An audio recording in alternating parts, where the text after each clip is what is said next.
Symbolism of the Bible. Garden of Eden as the perfect mind. In my previous video, where I interpreted the story of creation, I brought up a lot that the Garden of Eden represents the perfect mind, or the enlightened mind, or a solid foundation to stand on, psychologically. Of course, if you have followed timeless education closely, you will probably understand what I mean when I say that, or what I mean when I use words like God or ultimate reality.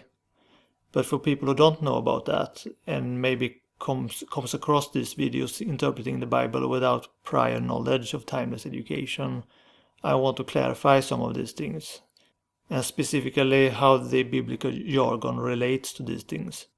In this way, we can also examine if the Bible and timeless education are similar, and also how they potentially differ, because while I have drawn some inspiration from Christianity, it is far from my only source of inspiration.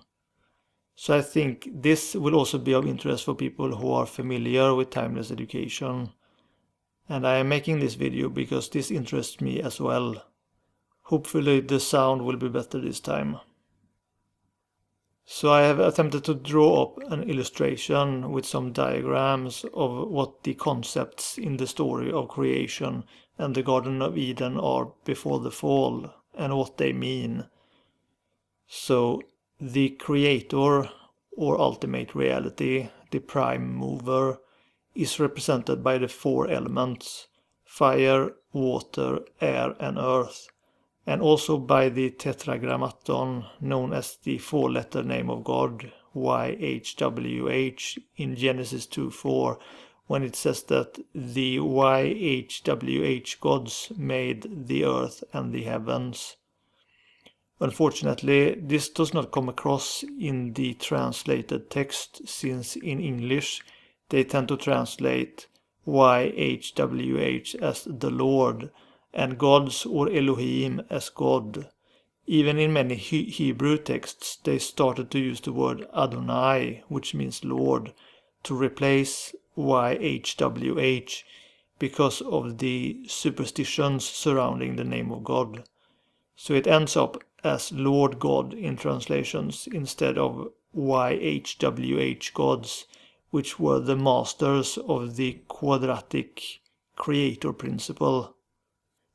I said in the previous video that the story of creation is not time-specific, that it simply represents the beginning of higher wisdom in an ignorant mind, regardless of time period.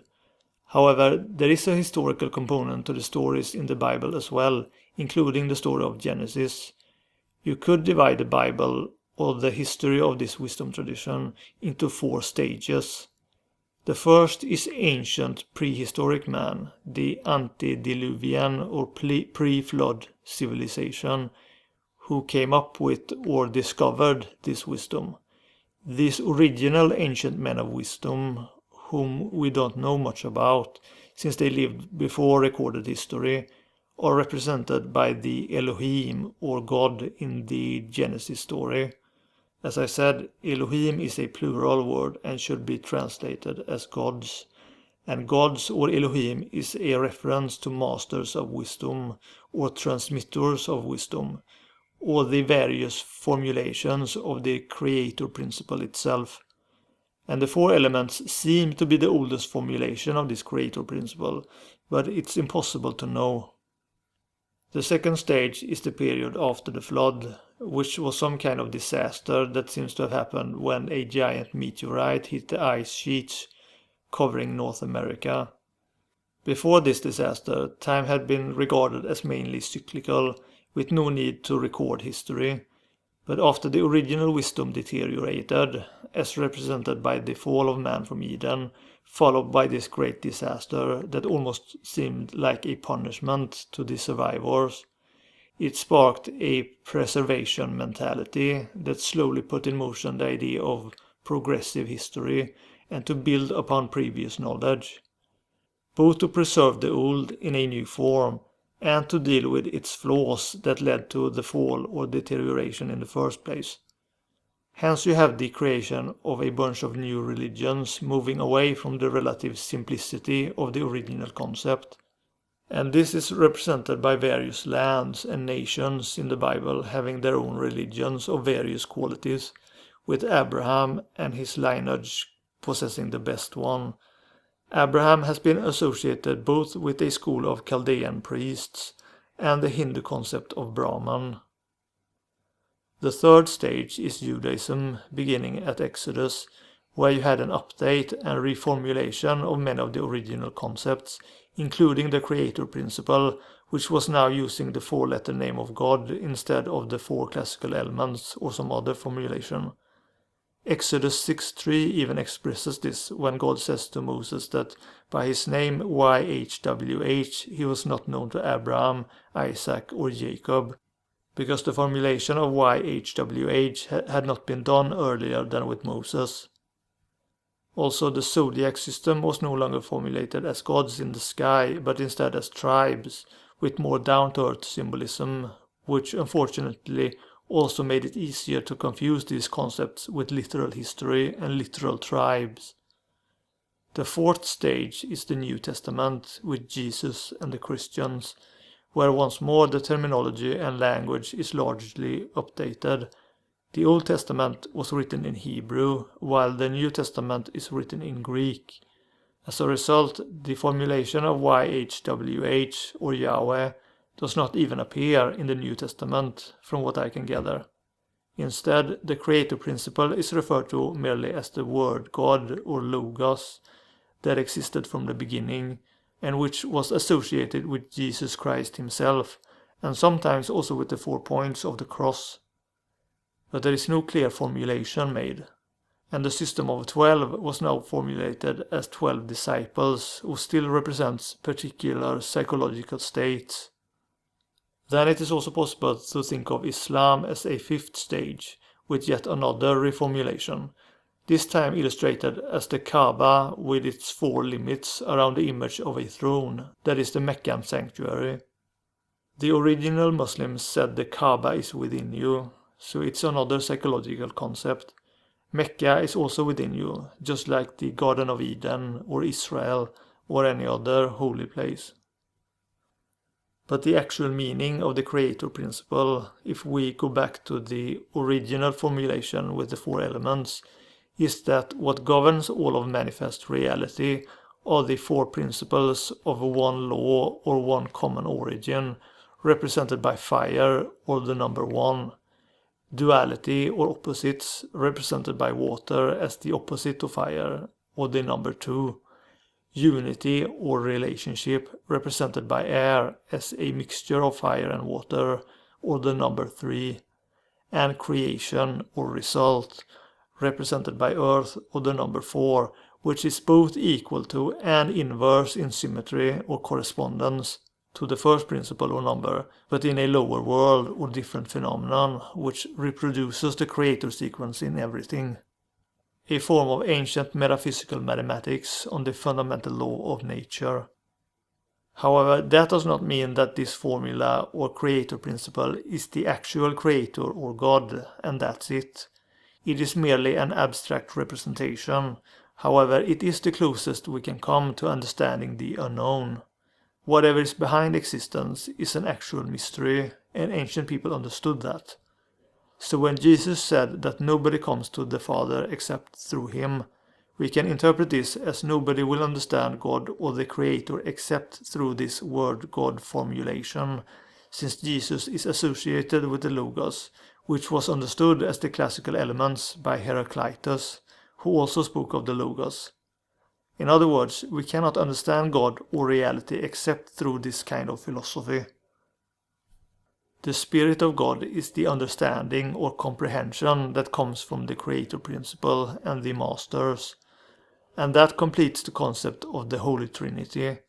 God the Father is then the unknown behind reality, and Christ, the Logos Son, would be the abstract formulation of God, and the Holy Spirit is the understanding that can interpret this formulation. The sun and the stars on the heavenly firmament, in the midst of the waters, and the dry land or earth, means that the 4 aspects of the creator principle are firmly established in the psyche along with awareness of their psychological equivalent. Ignorance and disorder of the mind outside of the established wisdom, guiding principles that supports awareness and order in the psyche, and with air and earth, the knowledge or understanding or awareness itself giving birth to conscious life, symbolized by plants, herbs, and fruit trees. These herb-yielding seeds and fruit trees are related to systems of thinking that are intended to support knowledge and awareness of how one's own nature and the world operates. The system of 9 is often represented as a world 3 in mythological stories, and this is most likely what the 3 of life refers to in this story, since you have a 3 of life that looks like this from the same Jewish tradition, though it is likely an update in presentation compared to how the ancients represented it. These systems of 9 are sometimes referred to as systems of 10 or 10-term systems, and that is equally valid, but in the end the meaning of them is the same. The number 10 is simply the repeat of the number 1 in a new dimension or world that starts the 9-number sequence in 3 dimensions all over again as a kind of fractal pattern in all of creation. So you find the number 10 rather than the number 9 in some traditions, such as in Judaism, or the 10 avatars of Vishnu in Hinduism. The 3 of the knowledge of good and evil is a system of thought that is very tempting to man, and could be regarded as the same 3 or system but without the middle pillar, in other words without the reconciling factor that prevent a dualistic or overly partial worldview. The 3 of life is a continuation of the numeral sequence from the creator principle that completes the representation of any complete creation or manifest phenomena through 9 numbers. It systematizes the principle of symmetry or correspondence into a mathematical representation of supposedly every phenomenon that is complete in itself. Adam, the male, represents the core of consciousness, the observing awareness.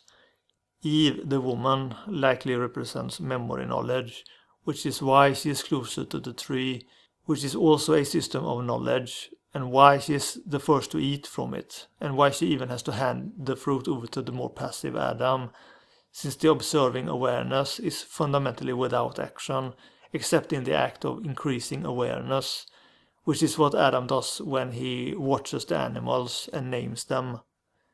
The animals represent elements of the psyche at the intellectual, emotional, instinctual, and ignorant levels. The winged fowl or birds belong to the intellectual level of the mind and can be regarded as thoughts that come and go. The cattle and the beast of the field belong to the emotional level, kind-hearted and angry emotions respectively. Creeping things, such as serpents and reptiles, belong to the instinctual or sensory motor level of the mind, and the great whales and water creatures belong to the ignorant parts of the mind. I will read again from Plato's Timaeus how the ancients regarded the animals as states of wisdom and folly.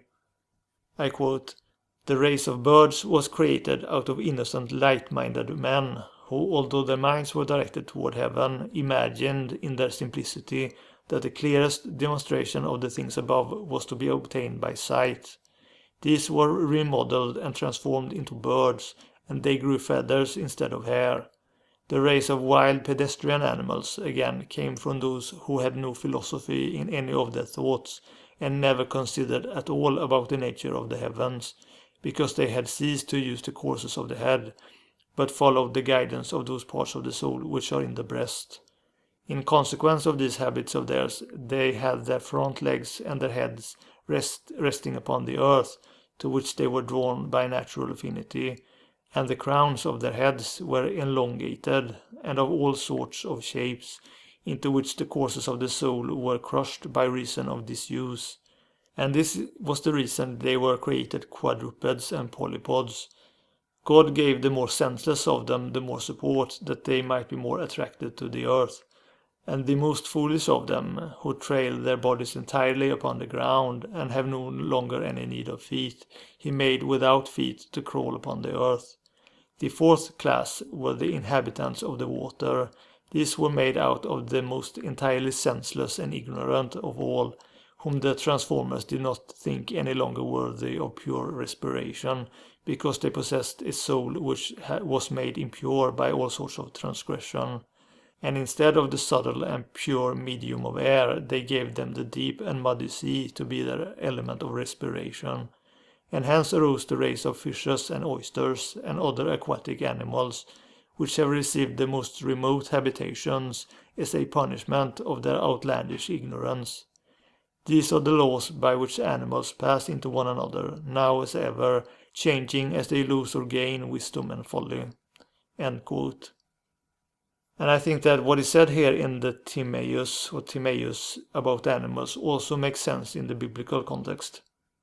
The animals, even the foolish water creatures, are not something you can get rid of, only observe and define, as Adam does by naming them. When something has a name, it has less power over you, because you know what it is, and it will not surprise you, not overwhelm you or scare you as an unknown psychic force. So all the stuff you carry inside you is fine, don't judge yourself, but you need to be aware of it. Then finally you have the stars, which are usually represented in the ancient world as either the 7 planets, which were simply viewed as moving or wandering stars in the night sky, hence why they are also frequently called the 7 stars, such as in the book of Revelation. But there is another system of stars, and that is the zodiac. I forgot to bring this up in the previous video. Most likely the stars used for signs include both the 7 planets and the 12 constellations of the zodiac, since the two go together very often. You can't really use the zodiac without the 7 wandering stars, but you can use the 7 wandering stars without the zodiac. The 7 wandering stars or planets represent levels of consciousness and the organizational principle of the number 7 in general, such as with the 7 churches in the book of Revelation, or the 7 heavens, or the 7 days of creation, which seem to have been 7 steps of development. The 12 signs of the zodiac represents the progression of the psyche through various mental states as a form of psychological reincarnation, and from which you can derive counseling on how to work on yourself and what you should pay attention to.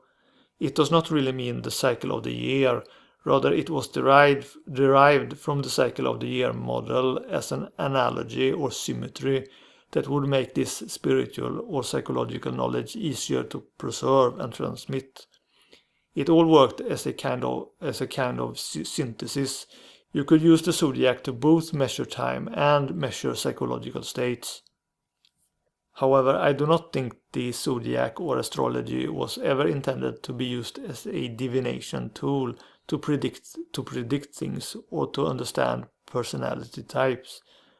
The reason why the Bible later on speaks badly of astrologers is because they were using the system of the zodiac wrong, turning it into a form of idolatry and divination tool that brought them further away from truthful things, creating superstitions and using it only with focus on material success. Basically, since reality or God created the stars, and since they are useful as signposts, they are not bad in themselves or bad to use in systems of wisdom based on the right principles. But it becomes bad when the sun and moon and stars are worshipped or imbued with having special powers in themselves.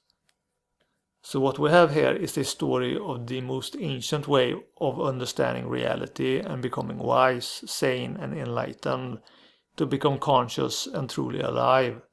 And much of this is still relevant today, even if the language has changed. But the problem that happened with the fall didn't just introduce the need for the re-establishment of this system of wisdom in a new and updated form. It's possible it also needed to take more things into consideration and increase the complexity of the teaching in order to account for the increase of distorted interpretations and abundance of rival philosophies that the more ancient masters didn't have to deal with. And because of that, it makes sense that the Bible contains something of a track record of this wisdom as a form of history. But the historical meaning is still secondary to the psychological meaning. Now, taking the 7 days of creation as 7 steps of development, we seem to end up with day 1 as the introduction of wisdom from an outside source into an ignorant mind. Day 2 as the beginning of going beyond polarities or duality into a solid foundation of wisdom in the mind. Day 3 as the beginning of studying systems of wisdom, such as the Tree of Life. Day 4 as the establishment of the systems of 7 and 12 in the mind. Day 5 as the beginning of awareness of oneself and one's thoughts and ignorant aspects. Day 6 as awareness now of one's feelings and instincts, or higher and lower emotions, of one's observer and developing one's capacity to remember, control and awareness over one's internal life. And day 7 as peace and enlightenment, with the work being finished. So what you need for wisdom or a perfect spiritual mind, according to the Garden of Eden symbolism, seems to be first awareness or recognition of the principle of 4, which is also repeated in the 4 rivers, as well as the 4 categories of animals corresponding to the 4 elements. And so these numbers are repeated, since they can be applied to many different concepts and states, since they are timeless and universal. Then awareness or recognition of the organizational principle of 7 and the systems of 9 and 12, and that they can be applied to many things in order to increase knowledge and understanding of many different phenomena.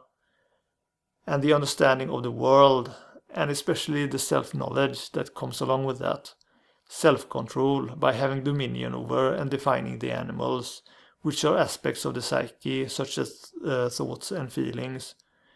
It sounds a bit simplistic, but obviously the complexity or struggle reside in the attempt to understand these numerical concepts and systems, as well as the language of symbolism itself. It makes sense that the most ancient formulation or teaching in this vein would have been more simple though, and then became more complex and convoluted due to the fall that lost or distorted this knowledge. So the Eden story appears to be a summary of the most ancient formulations and systems in regards to wisdom and spirituality, going back to prehistoric times of primitive cultures. Now Judaism also includes a system of 22, which is represented by the 22 letters in the Hebrew alphabet, and supposedly have the same meaning as the 22 cards making up the major arcana in the tarot. I don't personally use the system of 22 in timeless education, for the same reason I barely use the system of 12, because it seems a bit outdated and overly systematic. But it results from putting together the numbers 3, 12 and 7. So I thought I should mention it, since someone might discover the system of 22 by studying religions and say, aha, Andreas did not know there was a system of 22. But actually I do. I just don't bother with it. I have an interpretation of it, which I might share sometime, but I don't think I will make it a part of timeless education. So with all this established, I think it will make it easier to interpret more stories from the Bible.